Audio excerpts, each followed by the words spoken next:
बड़ा चला रहा है कि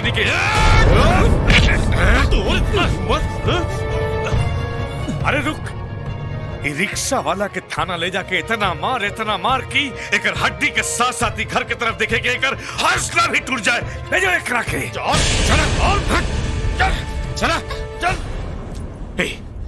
तोर इतना हिम्मत कि ये लोगन के सामने हमारा इज्जत के तमाशा बना दिलू तू।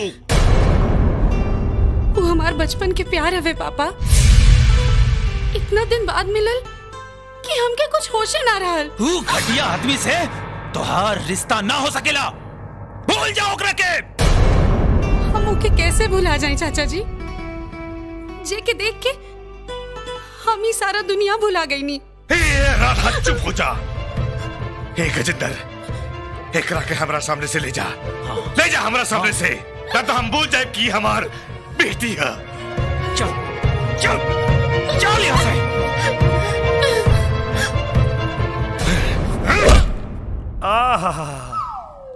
का चुम्मा रहे, तोहरा बहन के चुम्मा मिलला के बाद तो तोहर मार भी उपहार लगता। अरे सही कहता नहीं, तोहरा बहन के जोड़ा पूरा यूपी बिहार में क्यों नहीं के। अरे तोहरा बहन के वोट के अर्थिंग जब से सटल बा, पूरा देह में गुदगुदी होता। रुका कैलाश, काहे मारता रहे करा के, का गुनाह भाई कर? साहब, ई रिक्शा वाला थानेदार साहब के बहन के चुम्मा ले लेबा। अरे वाह, कमाल बा। एगो रिक्शा वाला ऊ रहे जे कि विधायक के बहन के चुम्मा ले रहे, और दूसरा रिक्शा वाला ई बा जे थानेदारे के बहन के चुम्मा ले लेलस। तुम्हारा चेहरा कुछ पहचानल लगता। का नाम है तुम्हारे बाप का? निरहुआ। निरहुआ? अच्छा, तुम निरहुआ का बेटा बड़ा। समझ में आ गई हमरा के तोहार सारा कहानी है। आई चुम्मा लेवे के बीमारी तोहार खानदानी है। अरे सर, ही झूठ बोलता ने, हम इनके बहन के चुम्मा नहीं खिले ले, इनकर बहनी है हमार चुम्मा ले बिया। तब तो मामला बड़ा पेचीदा बा कैलाश। तोरा बहन से पूछताछ करे के पड़ी, उनका के थाना बुलावा।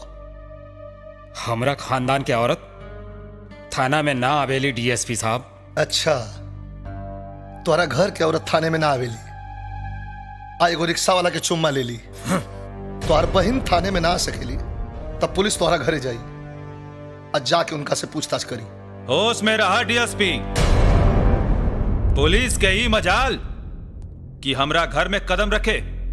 देखा गजेंद्र बाबू, इंक्वायरी में अगर टांग रही बा तो मामला कोर्ट में जाई, और वहां सरकारी वकील तोहरा भतीजी से पूछी कहां चुम्मा लेलस,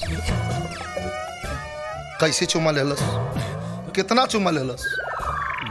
इसे तोहरा खानदान का अकड़ ढीली हो जाई।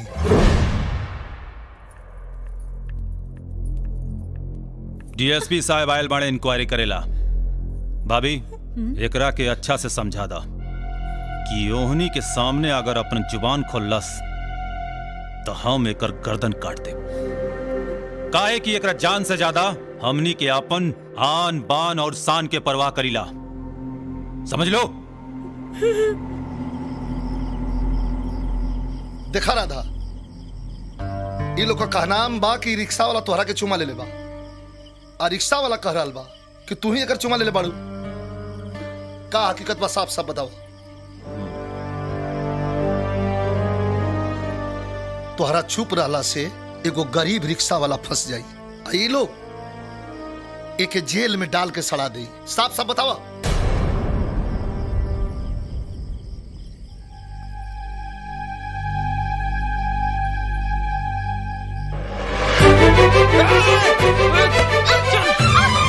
सर, अब तो आपके जवाब मिल गई, एकदम मिल गई, एकदम मिल गई। तू इतना बेशरम होकबू हम सोच भी न सकत रहनी।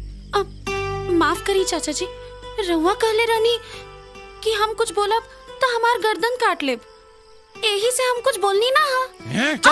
चल भैया। जा बाबू रिक्शा वाला, जा, तू निर्दोष बड़ा।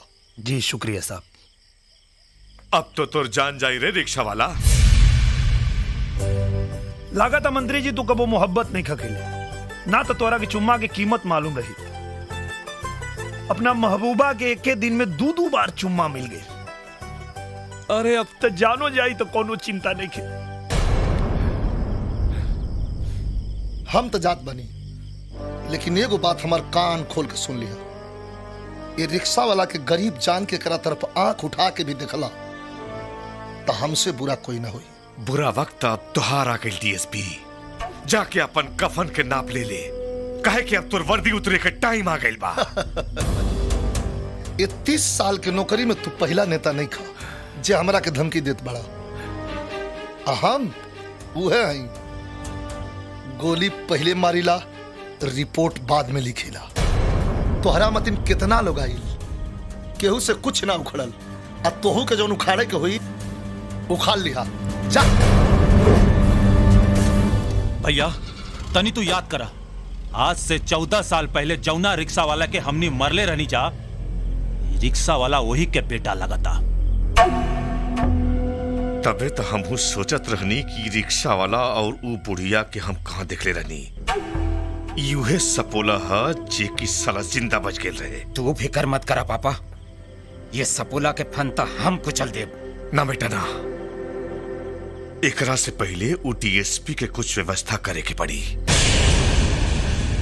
गजेंद्र। हाँ भैया। होम मिनिस्टर के फोन लगावा तनी। हेलो गजेंद्र बाबू, का हाल हो? भैया सर से बात कल चाहता है। पार्टी चल रहा बा, इहवा आई बात हो जाई। चाहे जो भी हो, ऊ डीएसपी के रास्ता से हटावे के बा। का मंत्री जी सब ठीक ठाक बा ना? का ठीक बा यार, सुने में आइल ह कि एगो रिक्शा वाला मंत्री जी के नींद हराम कर देले बा। रुका रुका वीरेंद्र बाबू, एगो रिक्शा वाला तोहरा बेटी के चुम्मा लिहलस, ई सही बात बा का? नहीं यार, रिक्शा वाला ना, एकर बेटी रिक्शा वाला के चुम्मा ले ले बिया। नौ कटा देलस। जरा सुनी। अरे आवा वीरेंद्र भाई, आवा, बैठा बैठा आवा। का बात बा? अरे वैसे कुछ बहुत जरूरी बात करे के बा। अच्छा। तनी बगल में आई।